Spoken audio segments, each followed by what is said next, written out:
ഞാനും ഒരു 5 മക്കളും അവരുടെ കൂടെ 5 അമ്മമാരും കൂടി ഉണ്ടെങ്കിൽ എൻ്റെ ജീവിതമല്ല അവരുടെ ജീവിതവും കൂടി തന്നെയാണ്. അപ്പോൾ വായ് എന്ന് ചോദിച്ചു.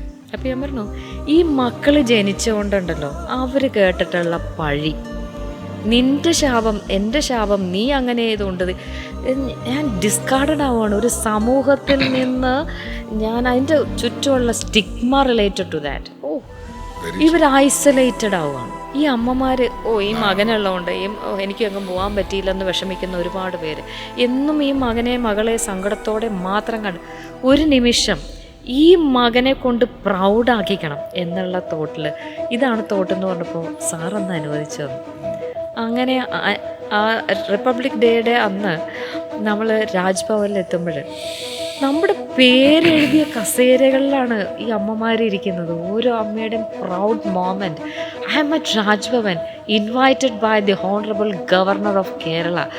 ആ അമ്മ ഇരുന്ന് കണ്ണീന്ന് വരുന്ന ആ സ്നേഹം, സന്തോഷം, അഭിമാനം, മക്കളെ ചേർത്ത് പിടിച്ചിട്ടുള്ള ജീവിതത്തിൽ ആദ്യമായിട്ട് എൻ്റെ മകനെ കൊണ്ട് എന്ന് പറഞ്ഞ ആ നിമിഷം ഉണ്ടല്ലോ, അതിന്ന് ഓർക്കുമ്പോഴും എനിക്ക് ഇമോഷണലായി പോകും. കാരണം ആദ്യമായി ഈ മകനെ കൊണ്ട് അമ്മയുണ്ടായ സന്തോഷം, ആ സന്തോഷം കണ്ട് പിന്നെ 5 എന്നുള്ളത് 10 ആക്കണമല്ലോ.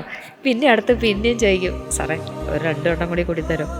അങ്ങനെ കൂടി ഇപ്പോൾ നമ്മൾ 25 മക്കളും 25 അമ്മമാരുമായിട്ടാണ് ഞാൻ പോകുന്നത്.